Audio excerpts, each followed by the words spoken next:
तो फिर hello guys, कैसे हैं आप सभी लोग। आई होप आप सभी लोग बहुत ही ज्यादा अच्छे होंगे। और अगर हम लोग बात करें आज की अमेजिंग वर्सेस बैटल की, तो फिर इसके अंदर हम लोग कंपेयर करने वाले हैं कैप्टन मार्वल को प्राइम एरिस के साथ। तो फिर चलो फटाफट से हम लोग हमारी अमेजिंग वीडियो को कर लेते हैं स्टार्ट। एंड हम लोग सबसे पहले बात करेंगे कि इन दोनों कैरेक्टर्स के पास क्या क्या पावर्स एंड एबिलिटीज है। जिसमें अगर हम लोग सबसे पहले बात करें कैप्टन मार्वल की, तो फिर कैप्टन मार्वल एमसीयू की काफी ज्यादा पावरफुल कैरेक्टर है। इसके पास फिजिकल पावर्स होने के साथ साथ ये कैरेक्टर एनर्जी को एब्जॉर्ब कर सकती है। इसी के साथ ही पावरफुल फोटोन ब्लास्ट भी प्रोड्यूस कर सकती है। इसकी जो एनर्जी एब्जॉर्प्शन की एबिलिटी है वो काफी ज्यादा खतरनाक है, जो कि इसको और भी ज्यादा पावरफुल कैरेक्टर बना देती है। इसी के साथ ही ये कैरेक्टर फ्लाई भी कर सकती है और इसी के साथ ही ये कैरेक्टर काफी ज्यादा स्किल्ड कैरेक्टर भी है। और अगर हम लोग बात करें एरिस की, तो फिर एरिस गॉड ऑफ वॉर है और इसके पास भी सुपर ह्यूमन फिजियोलॉजी, यानी कि एरिस के पास सुपर ह्यूमन स्ट्रेंथ, ड्यूरेबिलिटी है। जितनी पावर्स है ये सब के सब एरिस के पास मौजूद है। इसी के साथ ही एरिस किसी का भी माइंड कंट्रोल कर सकता है। उसके पास टेलीपैथी, टेलीकिनेसिस जैसी कमाल की एबिलिटीज है। ये चाहे तो मैटर को मैनिपुलेट कर सकता है और उसी के साथ ही वेपन को भी क्रिएट कर सकता है। और इसके पास शेप शिफ्टिंग की एबिलिटी भी है, प्लस ये खुद का रूप भी बदल सकता है। ये किसी को भी इल्यूजन्स भी दिखा सकता है। और इसी के साथ ही इसके पास कुछ हद तक ओमनी प्रेजेंस वाली एबिलिटीज भी है। हम लोगों ने वंडर वुमन मूवी के अंदर देखा कि ये किसी और जगह पर रहते हुए भी दूसरी जगह पर प्रेजेंट हो सकता है, यानी कि इसके पास एक तरीके से टेलीपोर्टेशन की एबिलिटीज भी मौजूद है। कैरेक्टर फ्लाई भी कर सकता है, यानी कि टेक्निकली देखा जाए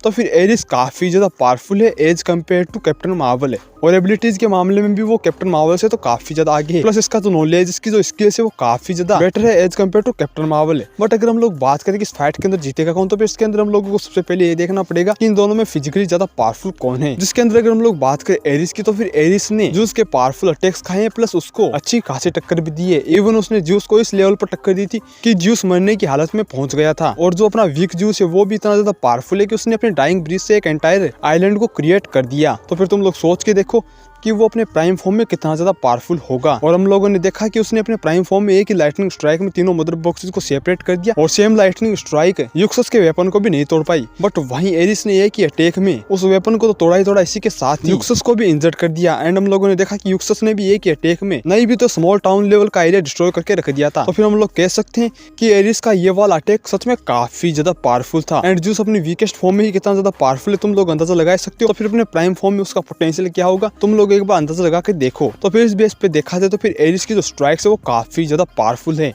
वहीं पर अगर हम लोग बात करें कैप्टन मार्वल की, तो फिर कैप्टन मार्वल के पास हम लोगों ने अभी भी इस लेवल की स्ट्राइक्स नहीं देखी है। उसने काफी आसानी से क्री मिसाइल्स को रोका एंड वापस स्पेस में भी फेंक दिया था। बट आई थिंक ये वाले काम एरिस काफी आसानी से कर सकता है। इवन उसने अपनी वीकेस्ट फॉर्म में एक अपार्टमेंट जितने एरिया को जमीन से उखाड़ लिया और अपने सिर्फ एक ही हाथ से उसको उठा रखा था टेलीकिनेसिस से, और दूसरे हाथ से वो वंडर वुमन को भी ओवर पावर कर रहा था। तो फिर हम लोग कह सकते हैं कि हाँ, एरिस के पास बेटर पोटेंशियल है। और जहाँ पर कैप्टन मार्वल ने फिजिकली थेनोस को ओवर पावर किया तो है, बट जो एमसीयू के कैरेक्टर्स है उनकी अपीयरेंस इतनी ज्यादा बेटर नहीं है। और ना ही हम लोगों ने थेनोस के अटैक्स को इस लेवल पे देखा है कि हम लोग उसको ज्यूस, एरिस या फिर यूक्सस से कंपेयर कर सके। तो फिर इजीली यहाँ पर एरिस को हम लोग ज्यादा स्ट्रॉन्ग कैरेक्टर कंसिडर कर सकते हैं। और वहीं मैं यहाँ पर इसको ज्यादा ड्यूरेबल भी कंसिडर करना चाहूंगा, बिकॉज इसने ज्यूस के अटैक्स खाए हैं। बट हम लोग इस बात को भी नजरअंदाज नहीं कर सकते कि कैप्टन मार्वल की ड्यूरेबिलिटी का अपर लेवल हम लोगों ने अभी तक नहीं देखा है। तो फिर इस बेस पे आई थिंक मुझे इन दोनों को ही इक्वली ड्यूरेबल कंसिडर करना चाहिए।